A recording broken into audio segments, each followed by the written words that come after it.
What's up, fungal associates? Welcome to Completely Arbortrary, the podcast about trees and other related topics. I am one of your hosts. My name is Alex Crowson, and I'm sitting across from the indelible, the suave, the je vive. What is that word?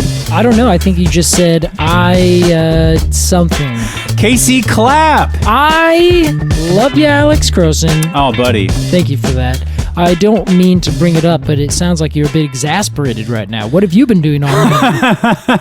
Casey, as you full well know, you and I have spent the last 5 hours? 5 hours. On our taxes. What fun, you guys. Boy, oh boy, it's tax season here in the Pacific Northwest. And all of the trees are crumbling and turning black and dying. Certainly my heart is, Casey. Yeah. It's an aspect of business I just despise, of life, really. Yeah, it is. Of capitalism. Death and taxes, they say. It's the only two things you'll never avoid. That's right. Well, as it works out, I will admit, though, it is a problem of success. Our taxes would be really easy if we did not have a successful sort of thing going here where we had a bunch of people listening to us, and so it's kind of like, all right, we can complain, but at the same time, we must acknowledge that privilege that we are, doing some good. Yeah, we're doing all right. We made a little bit of money last year, and now we have to tell the government about it. Yeah, and Casey, let's do our annual reading of the numbers. I'll go first. Yeah, sounds good. Tree 1. 5.6. No. Tree 2. Not those numbers. Oh, geez, sorry. Anyway, we'll tell you guys sometime. Yeah, we'll do like an. I don't want to promise that. Yeah, we're gonna cut this part out.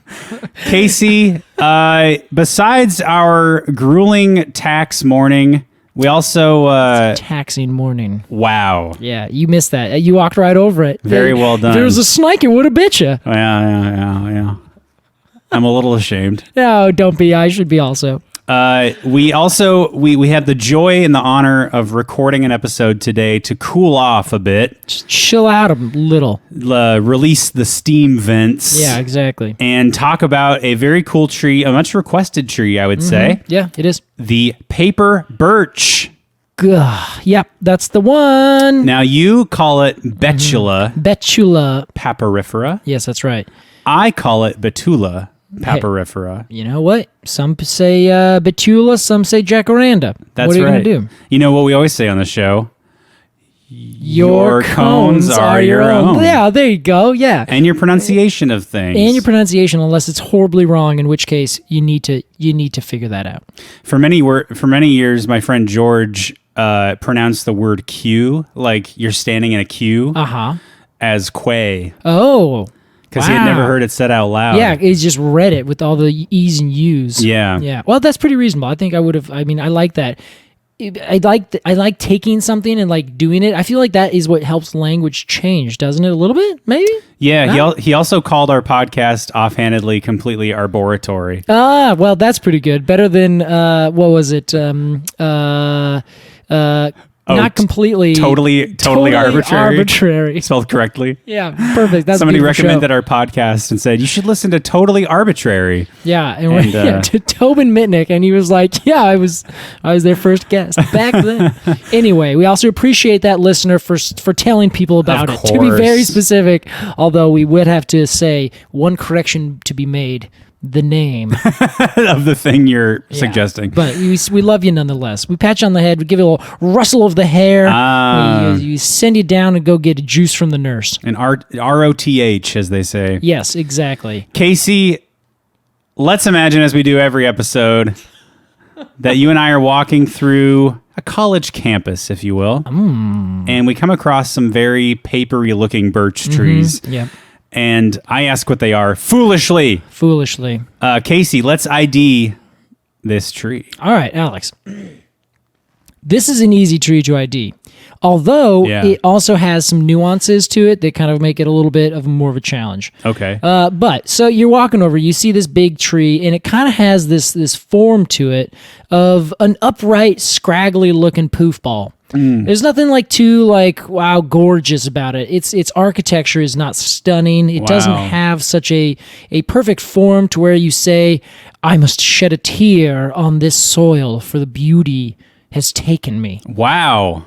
You don't say that when you see a birch So tree. dramatic. Yeah, exactly. But that's the thing. Everyone thinks that that's what they're going to see when they see this tree. They don't. It's just a big poofy little green thing. It leaves from afar are somewhat see-through. Like it's not a dense canopy like a beech tree, for instance. You could not even see through a beech tree canopy. Okay. But the birch tree, it's a very wispy-looking tree overall. Lightish green foliage. The leaves are doubly serrate and kind of in a triangular, cordate, heart-looking kind of shape. Wow. And let's hold on. You threw a sorry. lot of terms out there. I did know not. them. Probably a lot of our listeners do. That's a good point. But let's briefly go over those bullet points. Yep.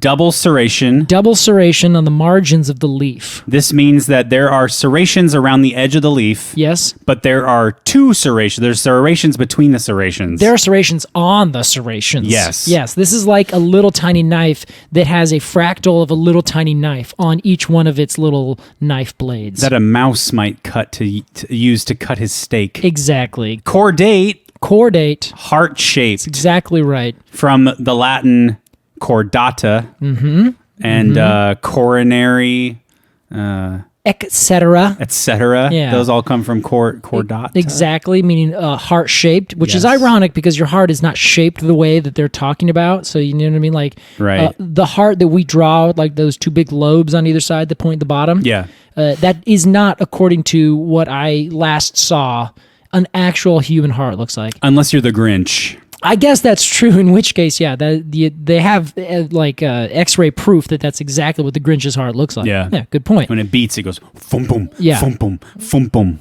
So these leaves are they're alternately arranged. So you're looking at this opposite or alternately arranged buds going down the stem. Very skinny stems. Leaves are small, skinny little twigs, right? Yeah, yeah. Doesn't need to be big. They're also not like super pendulous, but they kind of go out and kind of hang down a little bit. It's not there's another species, the European white birch, some call it the silver birch over in Europe, and it is pendulous. It's called Betula pendula. Oh. And its branches grow up, its twigs hang straight down. So it looks like a big shag carpet or Interesting. like a woolly bear or something like that. Like we talked about.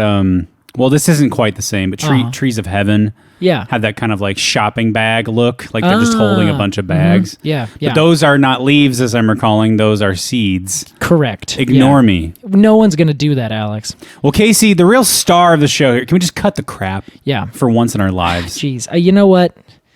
I'm fine. It's in the name, Casey. It is. Paparifera. The bark. Oh, God. It's a beautiful paper-barked birch tree. Yeah. And it's true. It has this bark that is sublime in its color, its shape, what it does. It is like the color of the trees that are behind the Appaloosa horses in those horse paintings that everyone has. Yes. It's what it is, and like that, it's beautiful. I'll admit it. I'm with you. It's very cherry-like. Is it a? It is. Are they yeah. related?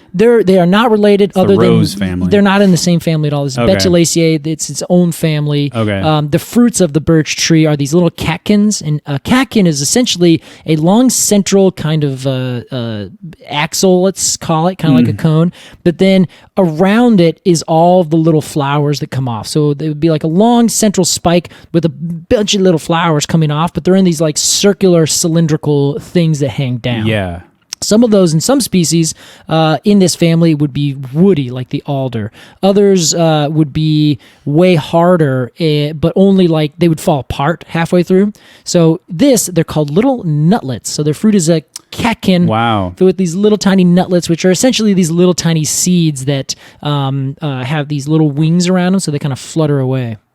They're kind of cool looking. Yeah, they're not bad. I really enjoy them. You can find them hanging in the winter time and during the fall. So during the fall, they really start to just completely fall apart. But during the winter, you can actually see them hanging on the tree in a lot of times. And that lets you know that it's a birch tree. You can also see that with alder and some other species. Well, let's get back to the bark, Casey. Let's get back to the bark. It looks like cherry. Cherries have a completely different way of reproducing. They don't have these catkins. But their bark is doing essentially the same thing, where they have these horizontal lenticels on very, very thin bark. It's very thin, it's very smooth, and then these white line or these dark lines on the white bark that go chagoot, chagoot, chagoot, and they kind of look like You know those little things that you spin and they make music, like a little music box kind of thing. Oh yeah. And then you have these like those little they're like cylinders, right? And then each cylinder though has a little metal thing with a little bit that comes up, like a little tooth. Yeah, and then you spin it and it goes bing bing bing Yes. bing bing. That's what I see like if it was a big roll, or like a you know, pianos that play themselves. Yes, the piano roll. It looks like the piano roll. to Okay. me. That's what I mainly see. A fine judgment. Thank you. I everyone's listening. They're thinking, "Wow, this guy can describe stuff real good." Yeah. And I also, while we're defining terms, these lenticels are. I like to think of them as like when you've in a cartoon when somebody farts so hard that they rip their jeans. Oh wow. Okay. Because they're gas exchange They ports. are gas exchange ports on the tree. So you're saying that basically this tree is farting along its entire like circumference. And it rips the bark open. The bark is just like, whoa. Yeah. Who ripped? Right. The Birch did. It was Birch. Okay. Is that good? Yeah, I think that's good, honestly. Cool. Yeah, it's a fart joke and a tree term all put together. Well, I'm not one for fart jokes. It wasn't even a joke. I mean, it really does look like It really does look like that. split pants. All right, I think that's fair. It is an analogy I'm using. Yes, I see what you're saying. A practical analogy. Yeah, which it helps you remember it. Like, oh, what do those lenticels do? They look like split. Oh yeah, I remember. Yes. I think it's good. Two other characteristics of this bark: Yes. the paperiness, which we should talk about. Yep. And the eyeballs. Ah, yes, agreed. That was a question that came up a while back, wasn't it? In one of our shows. Someone said, "What are these?" Oh, the eyeballs. I know what they are. Yeah. Well, Do you want to say it? You're the tree guy. no, go for it. Those are where limbs have fallen off and they don't compartmentalize. Excellent. So they just leave these big black spots that look like the shape of eyeballs. Almost. They do compartmentalize. So it's essentially where the bark and the tree branch meet. So the bark isn't quite as smooth there, so it doesn't develop that same smooth characteristic where it does where there's no branches. That's what I meant. You got it right. And then once that, let's say you clip that branch off, the tree will then compartmentalize over that. And then over time, as the tree puts on new layers of wood, then all of a sudden it'll look like one nice big cylinder again, most likely. Okay. However, it also does have this beautiful papery exfoliating bark is the term. Exfoliating. The term de Provence. Yes. The bark every single year, instead of like in a ponderosa pine or any other fir, a lot of oak trees, every single year the bark keeps together with the bark that was made the last year. So, say that again, please. Yeah. So the bark, year one, then as year two happens, there's a new layer underneath. What? Sorry, I yelled at you. That's okay. It was confusing. It was almost like a teacher being like, "One more time, say it better." Year one. Year one, you have a nice, perfectly formed bark layer. Year two, another layer comes underneath it, right? Okay. Directly underneath it. The cambium just basically says pump, pump, pump, and they get a new one. Yeah. So then as that happens, you then have a cylinder that's being built inside another cylinder. So the outer cylinder has to kind of split, right? Because it's now too small to fit inside, or to have another one built inside of it that's a little bit bigger. Right. As the tree is expanding outwards from the inside. So it starts going. Older trees of oaks and other different kinds, they will keep all of those bits together, and then a rip will happen, but the bark is so tough and so like combined with each layer that you start getting these big furrows, like you see in a Douglas fir and all these other kinds of trees, where you get these big furrows that are essentially rips on the outer bark, but they all still stick together, so you have these big gigantic furrows of big thick bark. When this happens to the birch tree, birches will not maintain those big, thick layers outwards. Once they start growing out and rips happen, essentially the outer bark like curls off and is just like, I'm not needed anymore, and it just kind of disappears. Wow. So it doesn't actually stay together in all these big layers. Slowly but surely, it will always come off. Not always, over time. So instead of furrowing, it just takes off. Yes, and this is specifically the paper bark, as well as a couple other species. There's many different species of birch tree. So in this case, the paper birch and say the Jack Montii birch and the sweet birch, like these all these kinds have this bark that does it. Sometimes it's a little bit different colors, but like the European white birch, as it ages in the lower sections, it starts to get this really big, thick, furrowed bark where it doesn't exfoliate anymore. Then it starts to develop those big, craggy looking splotches. I've seen other exfoliating bark trees that don't peel in the same way the paper birch does. They sort of come off in like a camouflage, like patchiness. Oh yeah, sure. You know, what's one I'm thinking of? Like, what's one of those camouflage barks? Yeah, the London plane tree does that, and the Stewardia does that, and the another puzzle piece bark. Oh, there's eucalyptus. I was gonna say is eucalyptus. It's famous for it's like a rainbow eucalyptus. Yes, that's right. That kind. Someone's gonna correct me. I'm sure that's not the actual name of it. And then there's a few others. Definitely the London plane tree is famous for this. Yeah, those exfoliate in more like flat pieces. Ah, okay. You know, rather than a very strict puzzle piece. Let's see. No. Rather than I'm saying those seem to exfoliate more. Less curly in a curly way. Yes, correct. Yeah, the paper birch. Exactly is it just because the paper birch bark is thinner? You know, I don't know. It probably just has developed a lot of strength in the horizontal kind of tensile strength. But then when they rip, they kind of curl themselves up because they really like hold together. In fact, they're waterproof that way. You can flip them upside down, like over a bunch of wood or something you want to keep dry. People made canoes out of them for a long time. So I think that it has more to do with the bark is just stronger in that orientation. So then when it finally does rip, then you can like pull it off as one big thing. Okay. It's just the way it grows, as opposed to it kind of growing out, but then almost not even compartmentalizing. Just maybe it's just not connected, or they have different cell connections for whatever reason. Sure. Yeah, I don't have a good answer for you. I was just curious. Yeah.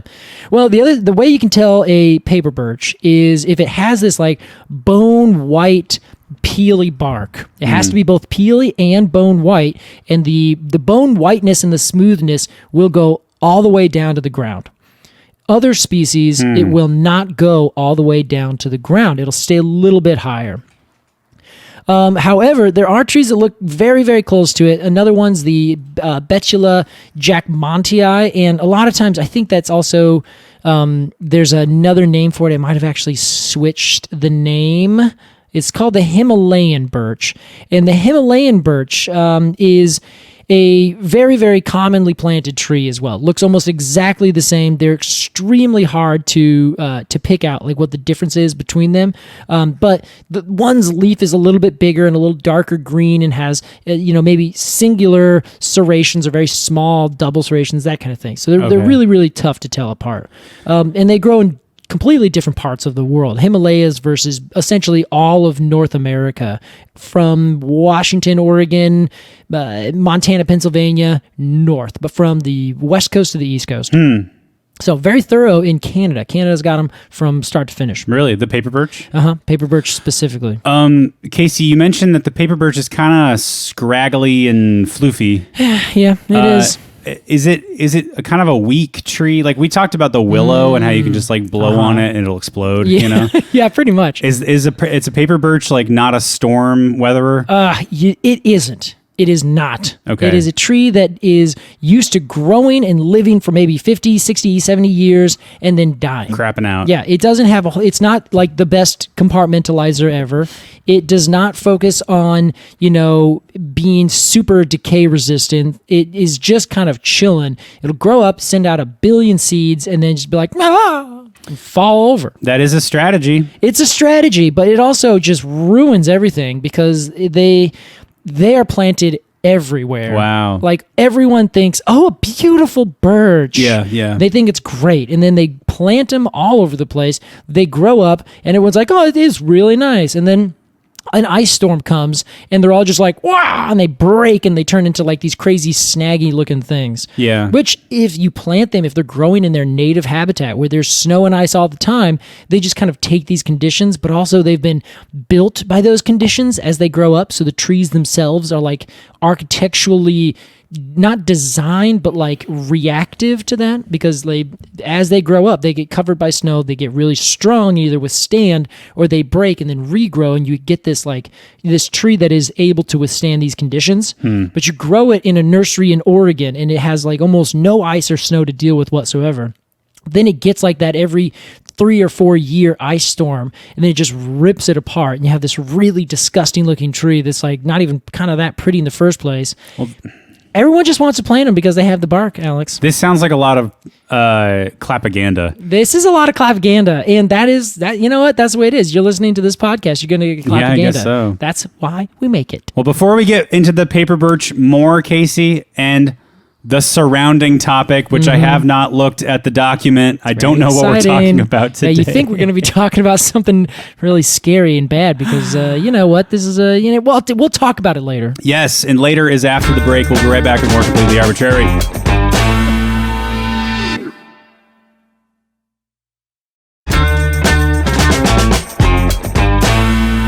Welcome back to Completely Arbortrary.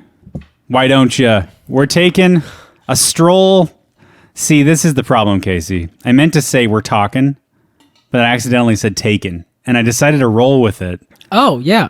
But I couldn't think of anything to follow taking a stroll down a subject of a tree. No. Yeah, there you go. No. Can I tell you a secret you probably already know? What? That's how I talk most of the time. No shit. I just accidentally say a word and then somehow try to pull myself out of it, Casey, by using other words. I know this. I know you do. We Everyone all know knows this.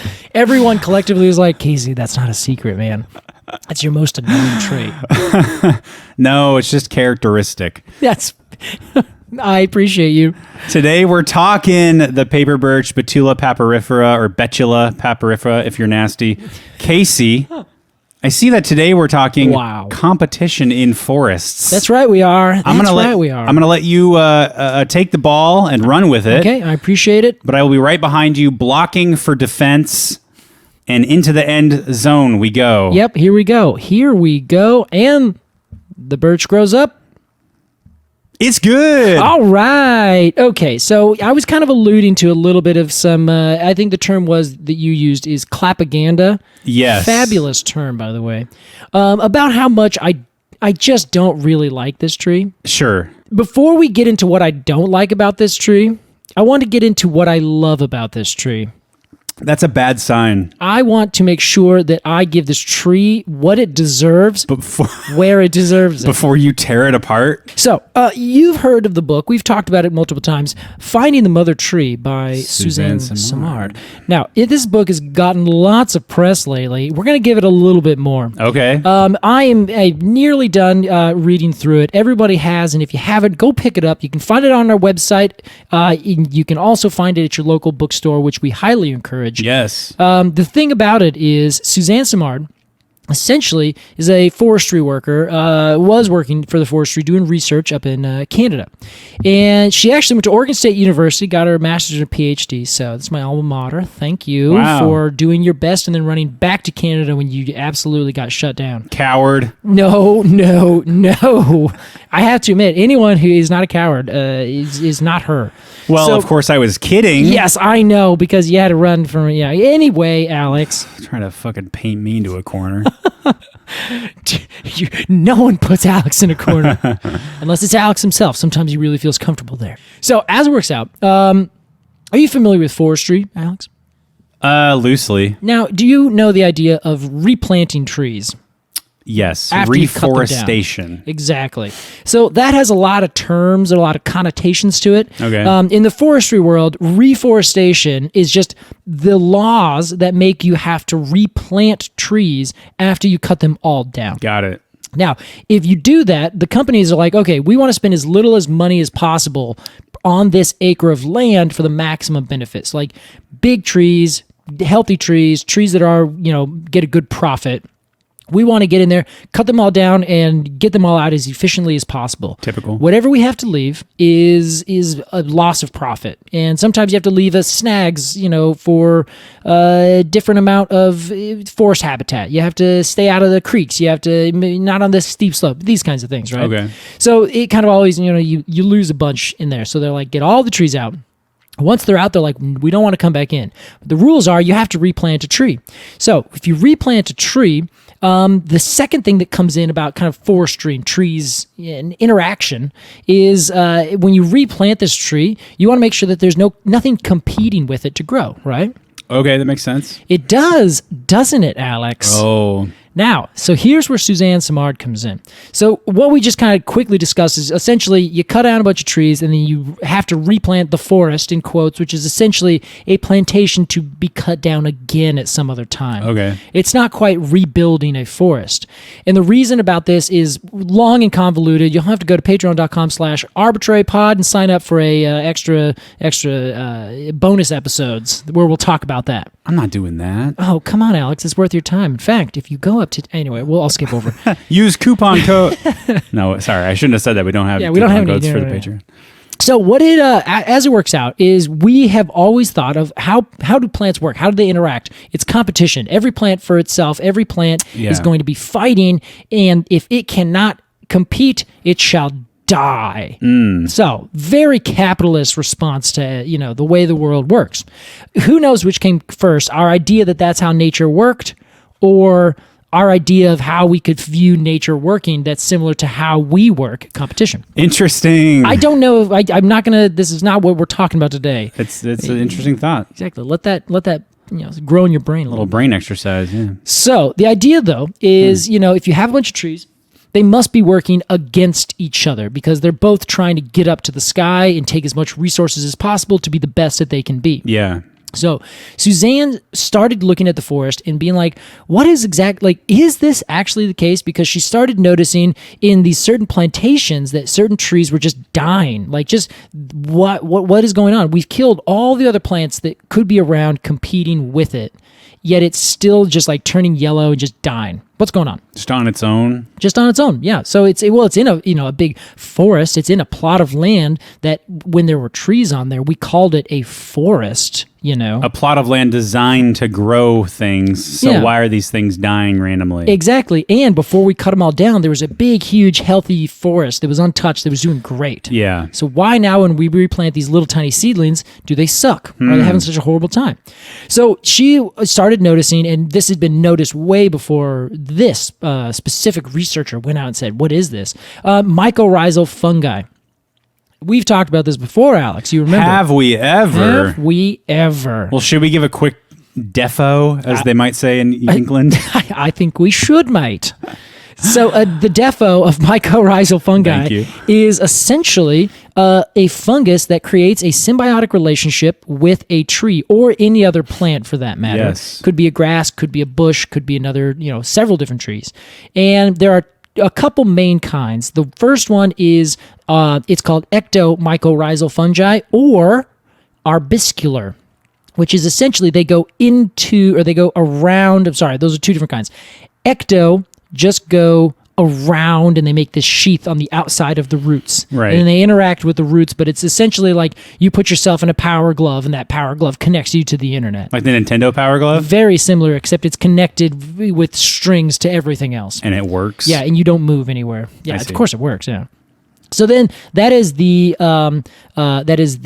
one kind called ecto. Mycorrhizal fungi. Yes, and then endomycorrhizal fungi is ones that go inside the actual the roots itself. Yeah. The endo is also called arbuscular because it kind of pops into the root and then makes a little tree-looking growth filament inside the root cell or the cell of the plant. And so it makes this connection where they actually they're braided into each other, where it's now the cell and the fungi are all just one big connection. Okay. So There's a bunch of other complications that come into this. We're going to kind of skip over it. But there's also some that only go on certain kinds of trees. There's ericoid mycorrhizal fungus, which only get on ericaceous plants. So you're anything in the Ericaceae family, like arbutus, the madrone, and manzanita, and rhododendron, and huckleberries, that kind of thing. What is the Peiwen family? Arcaria. Arcaria. Okay. Yeah, and I don't know Different. I don't know what kind that has. That's fine. But it certainly I just does. was mixing up those two words. Oh, gotcha. Yes. So basically, that's what mycorrhizal fungi is, and it comes from the Greek myco, meaning fungus, and rhizo, meaning root. So it's literally root fungus. There you go. So, Great defo. hey, thanks, mate. Thanks for that defo.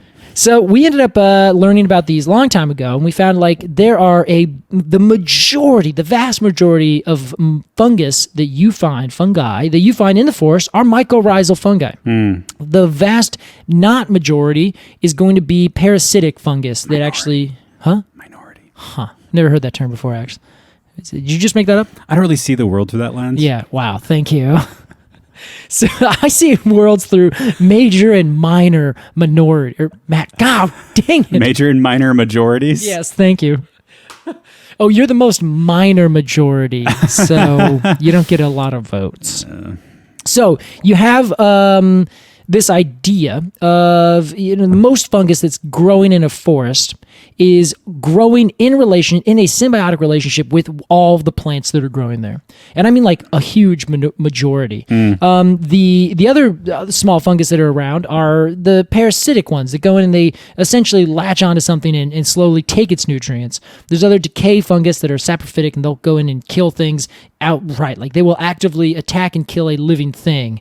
But really they're eating it alive, essentially. Wow. Until it dies.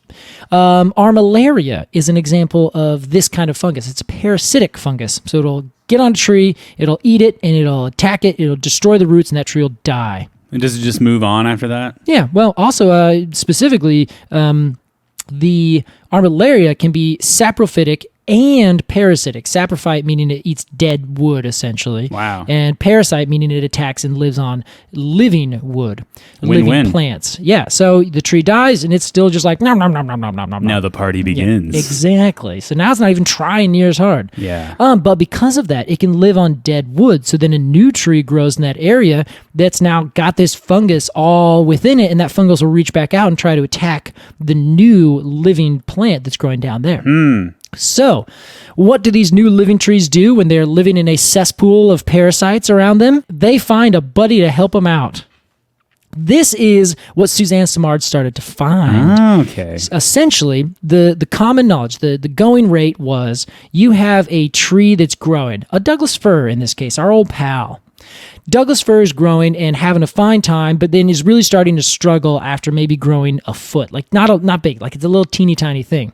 And you have a birch that's growing next to it. The theory is, well, the Douglas fir is not thriving because the birch next to it is taking all the nutrients. It's taking away the shade. It's fighting it for things in the water or in the ground like water and nutrients and things like that. So they're like, you got to clear out all these competing other plants and select for is the term. Select for the objective tree, which would be the Douglas fir. Does that make sense? Yes. Yeah. One more time. Yeah. I'm glad you understand it so thoroughly. So this was the standard understanding. Competition. That's what it was. Always competition. Right. So Suzanne came back and she's like, this doesn't make any sense because I look over here and I remember from my youth that little baby trees would grow up through very dense overstories or very complex multi-canopied storied forests. Yeah, that's a common thing, right? You have your understory, you have your story, and then you have your overstory. Yeah, you got it. That's exactly right. There's multiple different stories. It's like an elevator shaft. Yeah, I mean that's a building is not a bad analogy for a forest, right? It's exactly the case. There's different things happening at all these different levels. Yeah. But in this case, they're mostly focused on like the resources, so the light that's coming through. So essentially what she started to do, Suzanne, was like, well, let's like see if there's something to this, it started asking the questions, are these trees working together? Because, for example, the alder has these little species of bacteria that live in the roots, or on the roots, actually. They create little nodules off of root hairs, and it's called Frankia, I believe is this one. And Frankia is a nitrogen-fixing bacteria. Live in the roots, so they make nitrogen out of the soil and out of the air, whatever comes down from to it, and then gives it to the tree, and the tree then gives it these other nutrients and photosynthase, sugars essentially coming down from the tree. It's a good trade. Yeah, it's a great trade. Everyone's really super stoked. Some of this nitrogen goes back into the soil, or maybe it falls from the leaves. But it turns out that it's actually a little more complicated than that. They thought literally, it literally just comes from the leaves and decaying material. That's how nitrogen comes back in the soil. Suzanne was like, I bet you it's a little more complicated than that. She noticed that there is all these mycorrhizal fungi underneath these trees. And I bring up alder, and we'll come back to that in a second. Okay.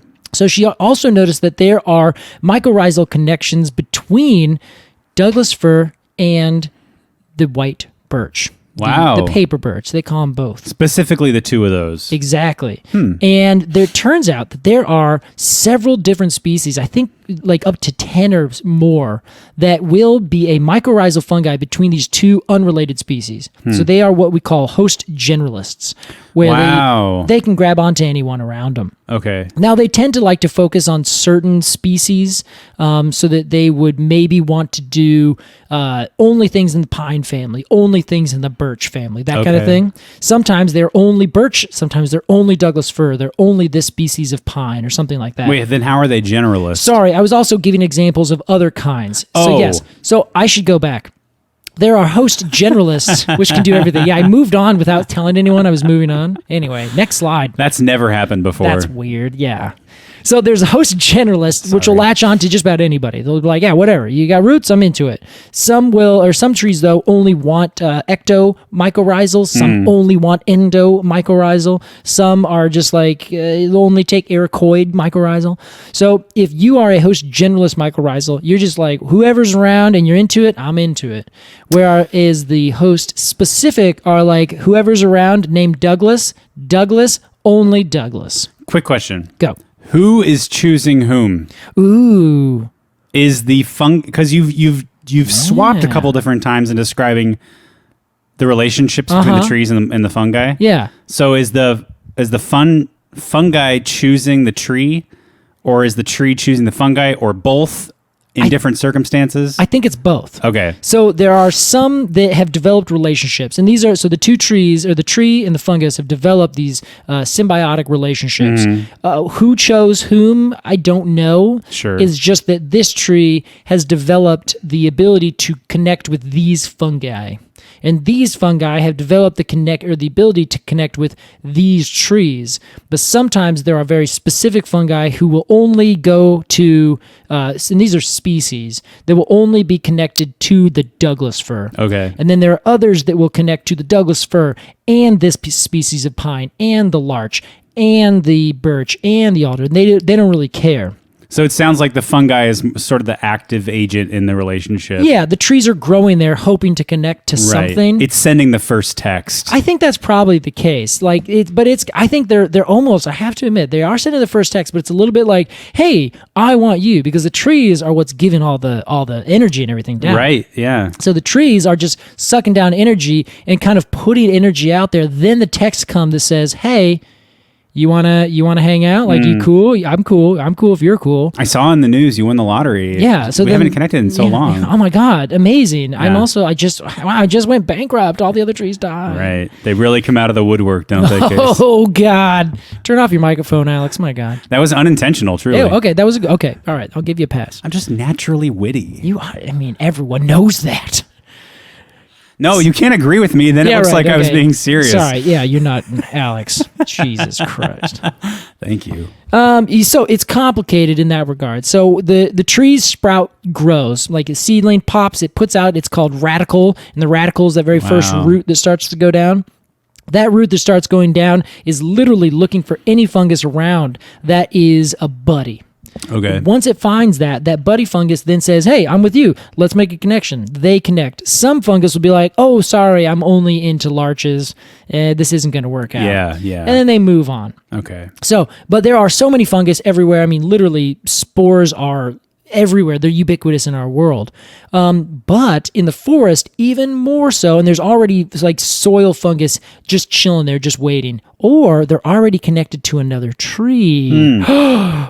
Oh, sorry. There you go. Thanks, Alex.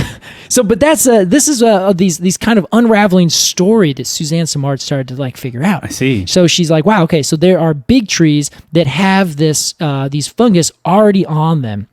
Then little trees start to grow next to it, and that like new cohort of little trees are underneath the shade of this big tree. Those little trees connect to the same mycorrhizal fungi network that big tree is connected to. It could be just literally one fungus, like rhizopogon is the name, and it's this false truffle species, and that false truffle species will connect to a Douglas fir and another Douglas fir, and then now they're connected. They could be different species. I'm sorry, not different species. Different individuals from different families, like different groups. Like this seed came from those Douglas firs. This tree is genetically distinct from that tree. Okay. As long as they're Douglas firs, rhizopogon is into it. They'll connect them. So there's these rhizopogon networks that connect to all these individual trees. Does that sound like competition to you, Alex? No. Where they're all connecting together? It sounds like community, if I'm honest. It does, and this is the thing. So this, I usually try to keep a line like disconnected from too much anthropomorphizing. You don't want too much heart in these stories. I don't. I think rightly so. Exactly. I want to make sure that I'm not being like too frilly about things and say, "Wow, it's so beautiful." I want to be like, "Well, okay, that would be nice, but it maybe isn't quite like that." Right. That dog isn't smiling at you; it's snarling at you. Exactly. You got to get that. You got to sort that out. Yeah. Well, it turns out that Suzanne was also thinking as a scientist, but thinking there's got to be something here, because right now I'm seeing these connections through the mycorrhizal fungi between a birch tree, white birch, Betula patporifera, and the Douglas fir. It turns out that the two trees need each other. And this is the literal definition of like an ecosystem. And so you have the birch tree, and it is a better, faster grower than the Douglas fir, especially when it's young, because the birch tree can just shoot up way quicker. It photosynthesizes faster. It's chosen the hare over the tortoises in terms of strategies. Okay. The Douglas fir grows a little bit slower, and it can't quite get up to pace. So over time, you see this competition happening, and you have this new birch overtakes this little Douglas fir. Surprising. Exactly. So you're like, okay, but it totally makes sense. Competition killed the birch tree. Sure. Turns out when you kill the birch tree, the Douglas fir then struggles. So the question is, well, what was happening? They were actually sharing their nutrients. Wow, through the mycorrhizal fungi. Through the mycorrhizal fungi. Casey. This was stunning. I'm reading about this. Amazing. Alex. What I know? Can you even for first you're like, oh wow, that's nice. They're buddies, but it turns out it's way bigger than that. Yeah. Well, let's hear how. What happens is the birch tree needs the Douglas fir later in life, whereas the Douglas fir, doing its lovely tortoise dance, ends up getting way bigger than the birch tree. Not only does it get bigger, it will last for way longer. So it turns out at the very beginning, the Douglas fir needs the birch, and between the two of them, they connect with the same mycorrhizal fungi. That fungi wants everybody to win. And the reason the fungi wants everybody to win is because if anybody loses and dies, if that fungus was only on that tree, it dies too. Right. Because a lot of these are obligates. So if it is an obligate for the Douglas fir, it's in the fungus's interest to connect to as many Douglas firs as it possibly can. Wow. Connecting all those Douglas firs. Then there's this idea of a deficit between the different amounts of things in plants. The idea is if you have a high concentration of something over here and you have a low concentration over here, that those two kinds of different levels of concentration through essentially osmosis will want to become in equilibrium. So you'll slowly get the higher concentrations to melt into the lower concentrations until they're the same. We've used this analogy before. Putting a hot pot off the stove onto a cool marble countertop, they will eventually reach the same temperature. Exactly. It's the perfect thing. So between this this thing, it's a very easy, simple concept to kind of figure out, like, how is it going? Like, you're going from, as she describes it, a source to a sink. So your Douglas fir has basically doesn't have as many sugars and carbon because it's not as big and it's getting overshadowed, so it's in more shade. So the birch is taking all that carbon, all that photosynthesis, and it's putting it down into the roots. When it goes into the roots, it then goes into the fungus that's there. That fungus then is like, great, now I got some, I'm going to eat it. But then over here, there's a sink, there's a deficit of this carbon. So then the carbon naturally moves over to the roots of the Douglas fir. The Douglas fir then can take it up through that fungus. You say sink S-I-N-K? Yes, okay. Exactly. I was thinking S-Y-N-K, which could also make sense. Oh, yes. Oh, yeah. S-Y-N-C, excuse me. They are synced to sink. Yeah. Wow. Yes, that's great. Yes, this is S-I-N-K, is in a source and a sink, where you have a source of something and a sink, which is where that thing is basically taken. Okay. And where it one place creates it, the other place uses it up. That's very interesting. Can I guess where you're going with this story? Yes. That later in life, the fungi takes something from the Douglas fir and gives it to the birch. Exactly right. That's very cool. It's so cool. And it turns out that this switches just over time. Yeah. And because at one point the Douglas fir is like, now I'm the dominant bear in this little hole. Yeah. And then all of a sudden the birch is like, now I can't get very much light. I can only get like these remnants that come through, but it's still connected through that mycorrhizal fungi network. So then all of a sudden you get the same exact thing, but then the motion switches, the direction switches, and then the Douglas fir is now supplementing the birch tree. I mean, you know what?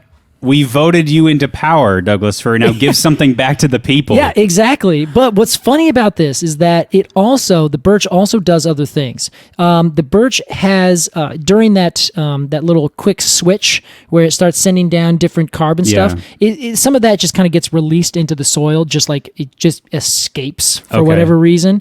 So as the fungus is doing other things, there are other things in the soil, like this bacillus bacteria. This bacillus bacteria is creating nitrogen in the soil. That nitrogen is getting taken up by the fungus and given to both trees. Turns out it's also a really good habitat, for whatever reason, around birches for another bacteria called Pseudomonas. Pseudomonas. Have you heard of this? No. Oh, I looked up ponderously, trying to figure out what that might mean as far as Latin. Yeah. Pseudo, of course, false. Yeah, so it's a false monus, probably. Monus, okay. Whatever that means. It's like the Mona Lisa. Yeah, it's not, it's a fake, though. Wow. Yeah, this is the kind that you would steal from. Sacre-bleu, it's a fake. Yeah. Oh, Pseudomonas. Turns out that this little guy, the Pseudomonas, Alex, can't happen. Was my accent too good? Too bad. It was all funny. I don't know. It was just all funny. I got tickled. Well, when I was doing arboriculture up in Seattle, we would recommend that people inoculate their areas, their land, because of the effects that Pseudomonas has on getting rid of the soil pathogen known as armillaria. Inoculate? What is that? That means essentially infect with. But infect has a bad connotation. So they would say, get yourself inoculated to COVID-19. That would be that's putting your shot in your arm and giving yourself you're inoculated. So people saw that. So it's usually a term that is used with fungus things. So like if you inoculate something with fungal spores, you're putting the fungus into it. Exactly. Okay. Like a log, growing mushrooms in a log. Yes, precisely. Right. They literally use that term. Cool. So the Pseudomonas, for whatever reason, it fights and actually gets armillaria root fungus to decline in an area. Wow. So, as we were saying before, if you are a tree that has no defenses, this armillaria will attack your roots and kill you, and then you die. So, if you are a birch tree growing, you get a fungal network that's growing out. It, for whatever reason, makes that area where you are, because of all these different interactions and processes, really good for this nitrogen-fixing bacteria and this bacteria that fights against armillaria. That creates exceptional conditions for who? The Douglas fir. I was gonna say it. You just stared directly at me. I was like, he didn't connect. Well, no, if I'm being honest, You may. sometimes you ask a question and you answer it yourself. Oh, I see. So I thought you were setting yourself up for a... Gotcha. But I did know the Sorry. answer. Okay, you were letting me. I thought you were gonna take the reins on the reveal. Yeah, next time we should get like Do you want a question, like signs that says like this one's for you. Like hold it up so we know when to answer each other. Do you want to do it again? Let's do it again. Okay. And I'm not going to edit this out. And so the birch tree, through its interactions with the fungus, creates these conditions where these two other bacteria create great nitrogen and help get rid of armillaria, making that new area deliciously perfect for who? Douglas fir. Alex, how did you know? Yeah. God. That's a great reveal. You're a good listener. Thank you. So it turns out that this Douglas fir grows the best when grown in a place that is just chock full of birch trees. Now, I should take it back, not chock full, because at one point it might just be that they do get outcompeted by like a dog hair thick, like a canopy of nothing but birch trees. Sure. But if there is a certain balance that you can create, the Douglas fir and pines and larches and other species that grow up there will be perfectly happy and they will grow together. Maybe they won't grow together as quickly as you would ever want as a forester. Maybe they aren't going to be growing at the same spacing or something like that, because you have to plant them and they kind of end up growing wherever they all these things come into balance. But in the right condition, they groove. And they groove for so much longer and quicker in the long term. Wow. Which we're talking about trees here, so we have to always think in the long term, where these short-term gains where you can kill everything, add a bunch of fertilizer, burn the ground, plant the trees, that's good. They're going to grow and they're going to look like they're going to be great, but then they're just going to kick the bucket because the soil is not built to sustain them because all of their other homies have gone away. So it brings us back, Alex, to the question of competition versus cooperation. Well said. It turns out that what Suzanne Simard has kind of figured out, and I don't want to just put her, she's on a pedestal because she's an incredible researcher on the cutting edge. Many other people have done this. In fact, she names many other researchers who she said, I saw that this other person saw this, so I wanted to test it out myself. Yeah. They had found that you have a big tree that she calls it the mother tree. That mother tree is like this network hub. Okay. And it is like just destroying it up there, just crushing photosynthesis. And it takes all that photosynthesis, puts it into its trunk, its roots. That thing goes to maybe over 60 or 100 different species of mycorrhizal fungi on that one tree alone.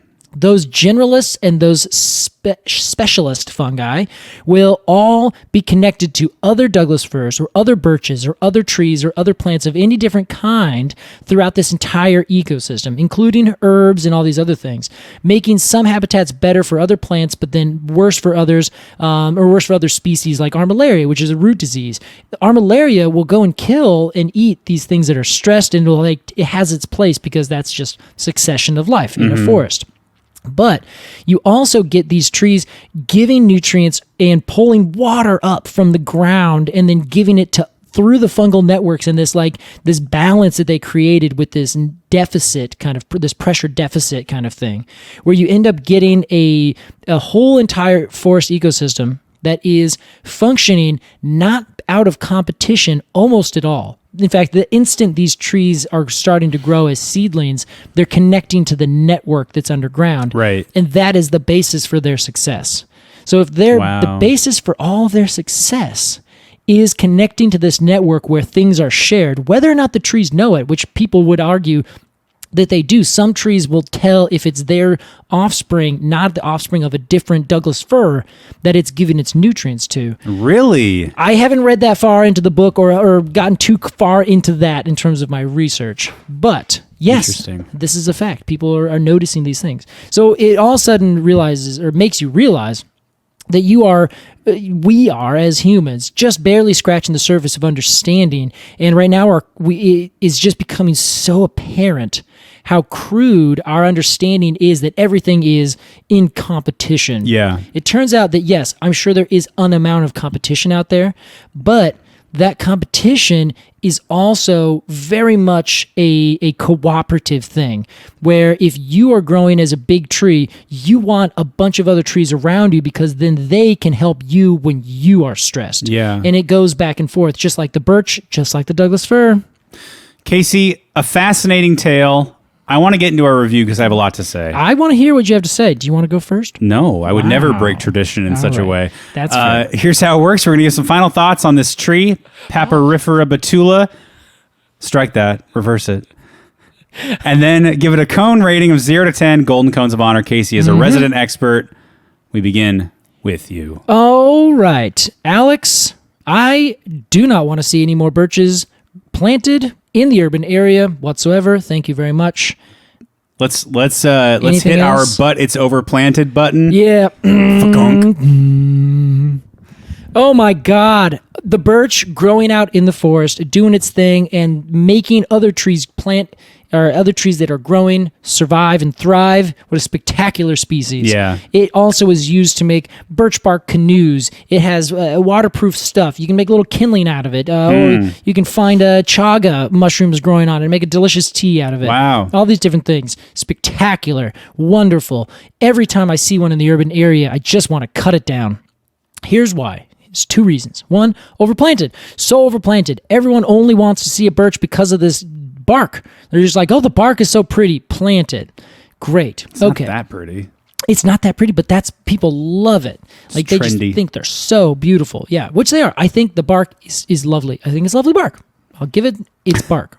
However, as the tree grows older, as I noted at the beginning, it looks like this very loosely poofy, there's nothing like grandiose or like overly like stunning about the whole crown of the tree and its architecture. It's just kind of this thing that generally wants to grow up, get kind of big, then get overtaken and grow in this weird, swilly, circuitous way in this semi-mid-story, elevator stop number 4 or 5 on the building of the canopy. That's what I think. Meanwhile... Well, how big is the building? You have to give it context. Sorry. I guess it's like a 7 or 8 story building. Okay. Yeah, and then it dies, and the building keeps growing bigger. Got it. Then we also have this horrible insect that's coming around. I don't want to say it's horrible. It's just doing its thing. Can't blame the insect.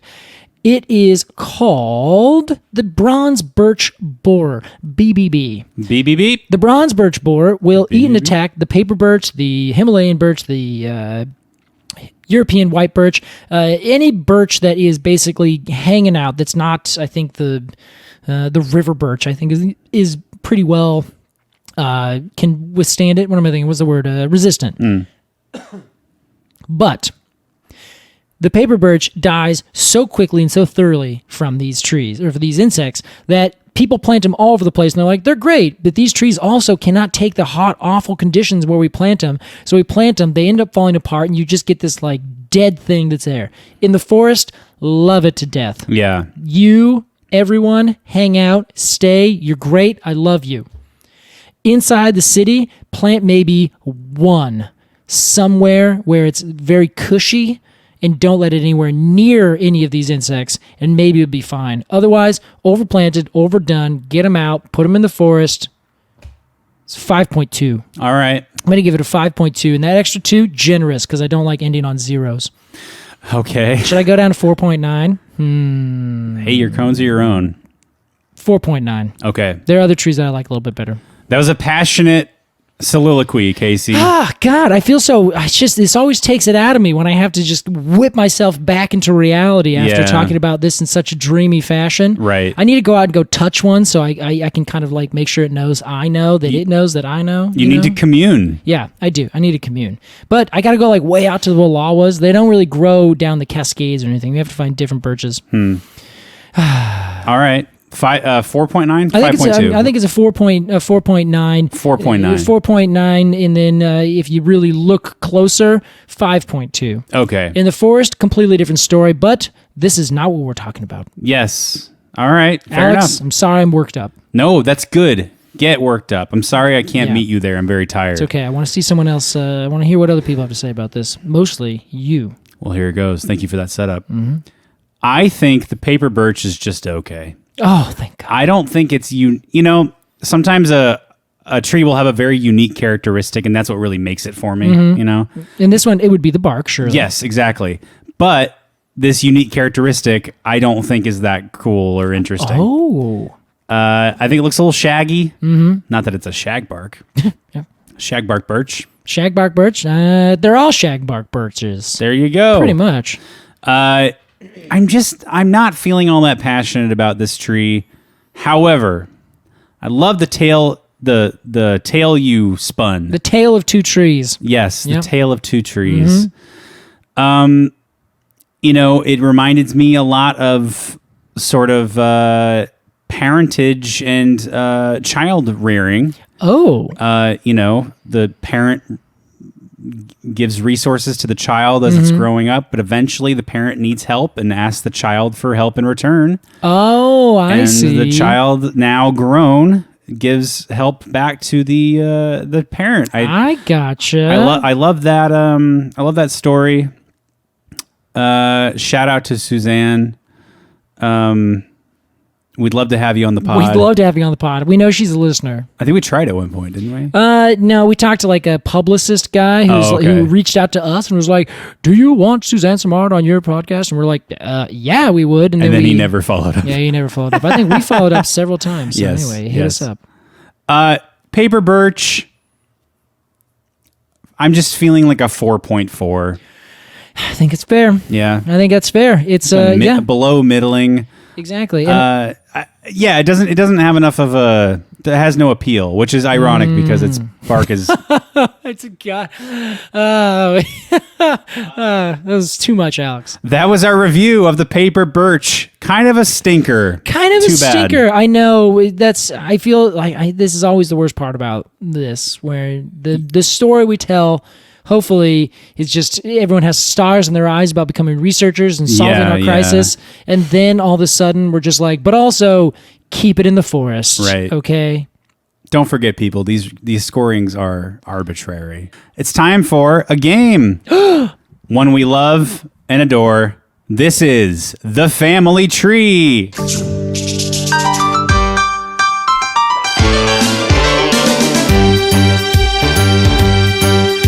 It's a common condition in this day and age for Casey and Alex to anthropomorphize a tree. Is it Zeus of Olympus or Saruman? Some people say it's even Admiral Thrawn. Deep cut. You know there must be some kind of rules inside this stupid game. All we can see is an opportunity for a segment for completely arbitrary.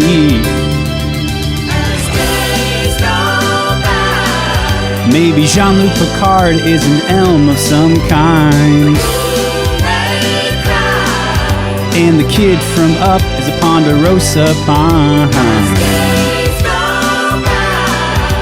There's room for yous and mahoganies. There's room for the hosts to disagree. It's a podcast game called The Family Tree.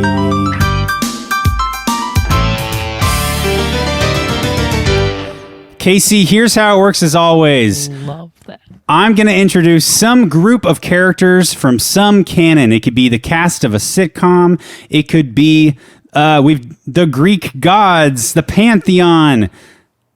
We will then assign each of them a tree based on their personality, physical appearance, and characteristics. Mm-hmm. Casey, in honor of the paper birch, to give it a little bit of love. A little bit. We have decided today our family tree will be the characters from Dunder Mifflin, the paper company. from The Office. Oh, the American version, I assume. Yes, I mean I would love to do the British version. Yeah. I don't have. Are you familiar with the British version? In almost no way. Okay. Yeah. Then we will do the characters are somewhat similar. Yeah, but I'm the kind of person who's like, there's a British version. What? That's how much I know. I know there's a you know British- that there is a British version. Yes, and Okay. that's where it ends. God, what a great show! It's one of the best. However, a few seasons of the U.S. one are also good. Oh wow! So Casey, we're gonna talk about a handful of characters here. Let's start with one of my favorite characters from television Okay. of all time, Michael Scott. Michael Scott. He is the manager of the Scranton, Pennsylvania branch of Dunder Mifflin. Okay. Would you like to know a little bit about Michael? Yes, please. He's played by Steve Carell. Michael Scott is dumb. Okay. He is childlike. He is inappropriate and obscene. Okay. He also is a sweetheart. He is okay. so tender and loving. And he cares about his employees like they're his own family because he doesn't really have one of his own. He doesn't have very many friends or family that he loves. So he's built this office and he sees himself as sort of the dad of the office, but he's also a fucking dunce. Yeah, he's not that smart. That's what I know the most about him is that he's kind of a dunce is the perfect word for it. Yeah. Yeah. Okay. He's a fool. Yeah. But he's a lovable fool. But he's a lovable fool. He's a real sweetheart. All he wants is love. What do you think, Case? Ooh, okay. So the things I'm trying to pick up on is it's a bit of a dunce. It's a tree that everyone's kind of like, oh my god, like you roll your eyes a little bit. Yeah, at it. yeah. But also there's some people who love it, and it's one of your favorite trees. Yes. All the time. Everyone's like, that tree. You can't stay mad at it. You can't stay mad at it, but you do kind of always get really mad at it. I think that it is the most like a Norway maple. That's what I'm calling for Michael Scott. Now, the reason I'm choosing this is that the Norway maple is a tree that everyone hates. It's a lovable tree. It's planted in almost every city across the United States, everywhere, all the time. Yeah. We clearly love this tree. But at the same time, everyone also almost unanimously hates this tree. Sure. They're like, this is the worst tree. It lets down so many leaves. It is stinky. I don't know why they say that, but I'm sure they do. People here think it's semi-invasive in the Portland area. It's not going to take over anything, but it's technically invasive. Some people think it's a liliopathic, which is not quite true because it's just a dense crown.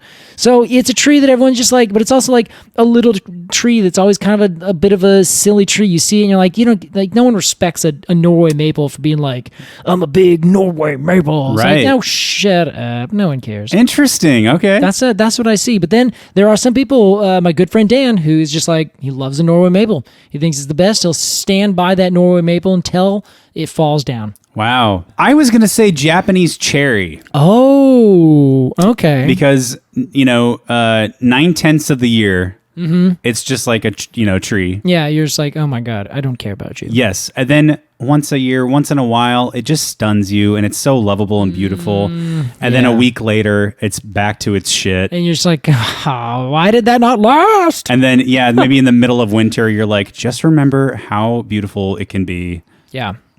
Okay. That was my idea. That feels really good. I like that a lot. All right. That feels good. I like it. I like the aesthetic variety versus the metaphysical idea of it. Yes, well, it takes all kinds, Casey. It sure does. It takes all cones. It takes all cones. Speaking of it taking all cones, let's talk about Dwight Schrute. Oh, what a lovely, lovely character. Played by Rainn Wilson. Yep. Dwight is a prick, I guess. Yeah, I think that's the way to do it. Over right? competitive. He is childish. He is annoying. Yeah. He is a stickler for rules. He's a narc. He thinks his abilities are greater than they are. Huh. He has this weird inflated sense of himself. Yeah. That time and time again proved to be incorrect. He thinks he's, this sort of like warrior type. In the UK version, the Dwight character is named Gareth Keenan. Okay. And he's a part of he says he's in the army. Yeah. But he's in the territorial army, so it's like the comparison would be like the army reserve. Like he's never seen combat and he probably never will. Gotcha. But he wears, it's like a security guard being like, I'm basically a cop. Okay. All right. I see. That makes total sense. He's also incredibly loyal. He also owns and operates a beet farm. I don't know if that's helpful. Oh no, I didn't know that. Yeah, that's so curious. So he's certainly not alleliopathic. No, he's like a weird like farmer nerd. Yeah, because he's really into beet farming, but he's also like into video games and probably like D&D and stuff. Oh God. Okay. All and right. like karate. Okay. You know, this is hard. This is pretty hard. Are there any trees that are really competitive and grow really fast, but then like will fall over in a rainstorm? Yeah. The Polonia and the Tree of Heaven will do that. Oh, often. the Tree of Heaven. Yeah. There's also one. It's another maple. It's another Norway maple. I think it's called the Crimson Century Norway maple. That's what I'm going to call Dwight Schrute. Here's why. It looks beautiful, doesn't it? Yeah. It looks like the 1990s to me. It does. Perfect. That's a great example. It's another maple. It's actually a variety of Norway maple, which I think works for me here.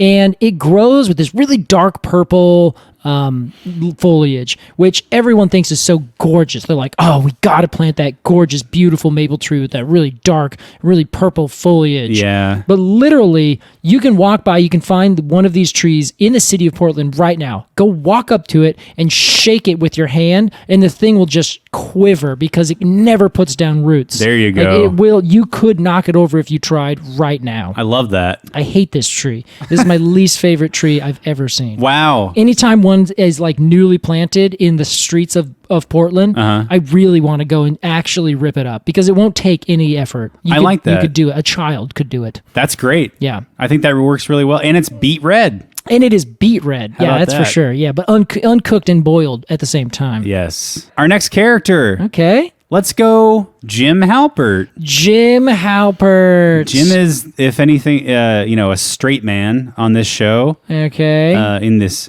office full of loony bins. I see what you're saying. He's a straight shooter there. Yeah, he's just like he's like quote the normal one, you know. Yeah. I guess who stays for too long. Yeah. Did you just read that? No, I'm just looking, but I happen to know like if you're if you're the one who like gets it, why wouldn't you leave? You know? Why is he still there? Totally. Well, this is what I have. I think he has his reason. Well, he certainly has one reason, which will be our next character. I see. Okay. Jim is, I don't know. I'm not a huge Jim fan. He's clever. He's intelligent. He's also extremely petty and kind of a bully. Oh. He is. He's not a real go-getter. He's fine underperforming. Oh, I see. Yeah. But he has great potential. Ooh. I have maybe a direction to go. Okay, take us. What about something that like is really beautiful but is just a shrub? Yeah, it's something that is fine just being a shrub. Yeah. But if it were a tree, it would be like a pretty cool tree. Be an amazing tree. Yeah. Rhododendron. Hey, that's pretty good. That's what I say.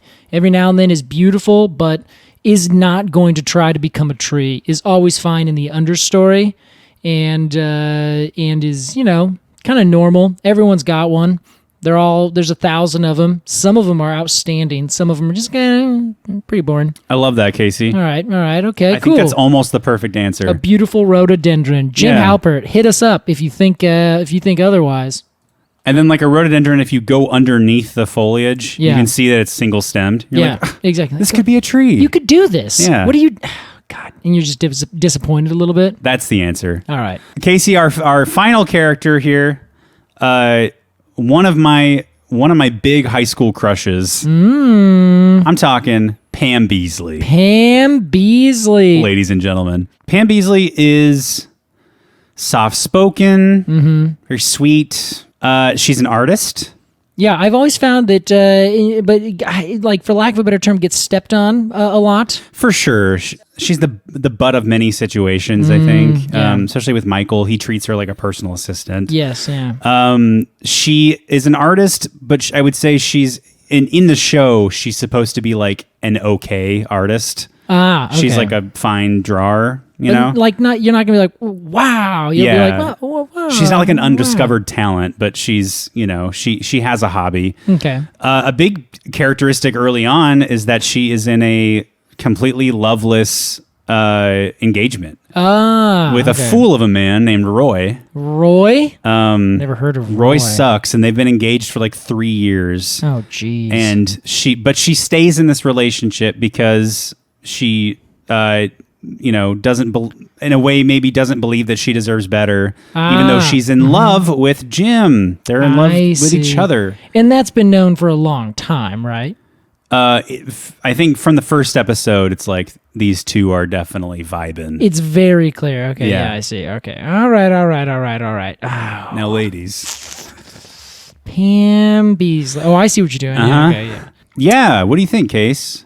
What I see here is something that's understated. A tree that doesn't quite get what it needs and is kind of like walked on all the time. But can stand up for itself, but also is isn't that pretty because it's art. It's not that good. She does also eventually earn her courage. Doesn't she also later become a salesperson? Also, she does. Yeah. Yeah. Okay. Yeah. And she gets the guy. Her and Jim get together. Okay.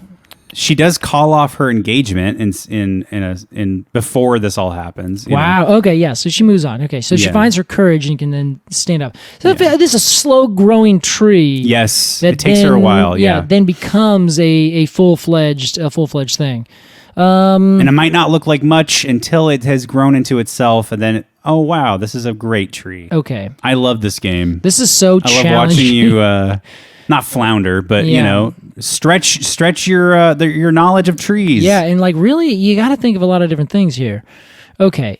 So at the beginning, it's not much, but then it can become something extraordinary. But it's still lovable. I don't want to paint a picture of her that she's like a dud. Yeah. So the first thing, she's very funny and fun. Yeah. She is.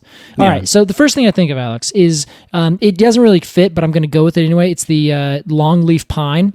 Oh. The longleaf pine lives its first several years in what they call a grass stage. Wow. Where it just stays really low with this big poof of needles just kind of coming out. It looks like a literal tuft of grass. And then a fire comes over and burns all the needles off. And then the next year, the tree grows 3 feet. Casey, you don't even know how perfect this is. Yeah? Is that good? Can I explain to you? You may. A fire comes through, and right after that, it grows 3 feet. Yeah, and becomes like a full-fledged tree because it's just waiting for that fire because it knows it's going to come. There's an episode of The Office in season 4, I want to say, called Beach Games, or Beach Day. Okay. Beach Games, I think. Where Pam literally works up the courage to walk across a bed of coals. She goes directly from there to Jim and tells him how she feels about him. No way! Yeah, and then the next episode they get together. Oh God! You don't even know how great that is. Okay, well done. Yes, there we go. Perfect. So yeah, Pam is the longleaf pine. Pine is palustrous. She just needs a little fire to get her engine going, and then she takes off. And then she just takes off. She shoots straight into the sky. Love it. Oh wow! How about that? Sometimes it really works out, huh? What fun! That was Family Tree. I liked that one, Case. Yeah, that felt good. That felt really good. Yeah, that was a fun time for all. Okay. Hopefully our listeners too. Yeah, everyone's like, eh. It was okay. Casey, it's time for a completely arbitrary Q&A. Okay, let's do it. Casey, this week our question is from Izzy. Hi, Izzy. They also signed Isabel, so let's say maybe Isabel. Dear Casey and Alex, how do I make friends with the trees in my neighborhood and show them that I love them? Oh, that is such a sweet question, yeah. Izzy. Okay. I like these ones. It's easy. I know exactly how to do it. It's Izzy. Oh, okay. So it is... this is how I do it, at least. And I feel personally that the trees and I are on good terms.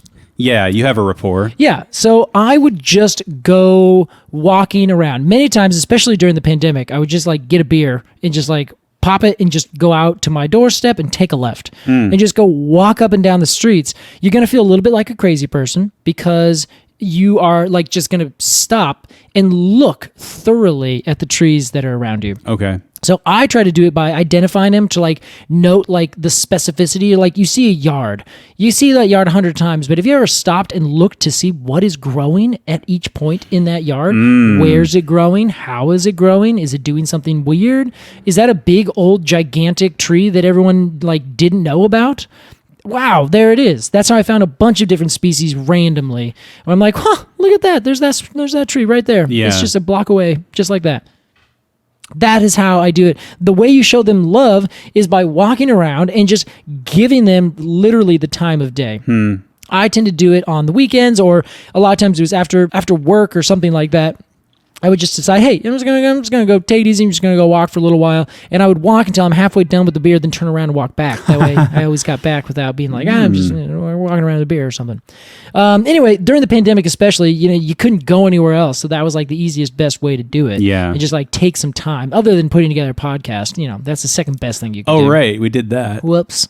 But it was a lot of fun to just go out and like give a very like a directional unintentional gander at some things, rather than just being like, no, I'm gonna go look at the trees. Go and like try to identify it, see what's interesting about it, find if there's some fungus growing on the edge of it, and then move to the next one. You don't have to stop at every single tree, but maybe every time you see one that's even kind of interesting, stop and look at it and ask it its name, ask it what it's doing that day, that kind of thing. Walk around it. Are you of the mind that because many people will say, I think there was a book about this potentially, that like talking to your house plants, giving them attention literally helps them grow more, or healthier. Are you somebody who believes that is based at all in scientific fact? Almost like the power of positive thought to get your plants to like overcome their armillaria root disease, and trees too. Like is hugging a tree really does the tree even know? I mean, I've had that question before. Does the tree know you're hugging it? Yeah. Well, maybe. I bet you the tree definitely knows you're hugging it.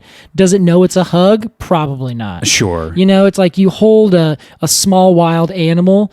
Does that animal know that you're like gently moving it from here to there, or is it like I'm about to be crushed to death? Right. Who knows? I'm sure the tree's not afraid of you. I think trees are very much afraid of almost nothing, but I don't think so. Honestly, maybe the closest thing is, again, this pseudoscience book we talked about the other day, which you were like, we got to buy this book. What is it? The Secret Life of Plants or something? Yes, yeah. Those, in that book, they basically say, and other places have argued that stimulation, literally the sound vibrations, were positive. There's another study, I think, that read, what music do you play that makes plants, like houseplants, grow better? And it was like complex orchestral kind of things, or like death metal. Right. And they're like, what do these things have in common? Like the only thing is that the number of like vibrations per second are really high versus like folk or something like that. Oh, interesting. So it'd almost be like a physical micro vibration stimulus that actually creates more of a growth in the plants. I don't know. Well, I like the answer of going on tree walks and appreciating trees. I at the beginning of this whole podcast, I did that exponentially more than I had. It made me feel good, and I became fond of many of the trees in my neighborhood. The specific trees, Exactly. Not just like I like this kind of tree. Right. Yeah, that's the best way that I think to do it. The other thing would be take your friends on tree walks. That if you really want the trees to like know that you love them, have an opportunity, or take the opportunity to take other people out and be like, hey, come on over here. Let's just go walk around my neighborhood and look at all these trees, and then have yourself a little tree tour. It's a bunch of fun, and people love to like interact with people, and all of a sudden they're like, oh yeah, whatever, this is gonna be fun. And then they go out, and all of a sudden you're like spitting off some knowledge. You're like, wow, everyone's like, wow, how do you know this? And then now you're advertising for Completely Arbortrary. I'm just kidding. Don't do that. But that's what I would always suggest, going out and bringing people to talk with trees about, because if anything, you'll stop talking about the trees and you'll just have a nice conversation with your friend while you're walking down the street. Nothing wrong with that. Nothing wrong with that. Thank you so much, Isabel, for your question. If you have a question about trees, email us at arbortrarypod@gmail.com. That's ARBORTRARY pod@gmail.com. Join us on Instagram at arbortrarypod, or you can support this podcast on Patreon, patreon.com/arbortrarypod. You can join the Arboretum for 2 bonus episodes a month about trees and other related topics, or the Cone of the Month Club. And get Such beautiful cones. you get a unique die-cut cone sticker illustrated by an independent artist, printed by a small local printer, sent to you every single month with an info card and a lot of love. And please, if you love this podcast, rate and review us on your app of choice. It helps us a lot. Casey Clapp. Alex Crowson. What do you say, guy? You know, this episode for me has been a roller coaster of emotions. I agree. And I hope that everyone else is okay. You know what? I certainly feel better now than I did at the beginning, right after we had spent 5 hours doing tax shit. Yeah, that's true. That's it. You just got to talk about trees. Really, this has been therapy for you and I for the last several years. Feels good. Thank you so much for listening to this episode of Completely Arbortrary. We'll see you next week. Bye. Au revoir.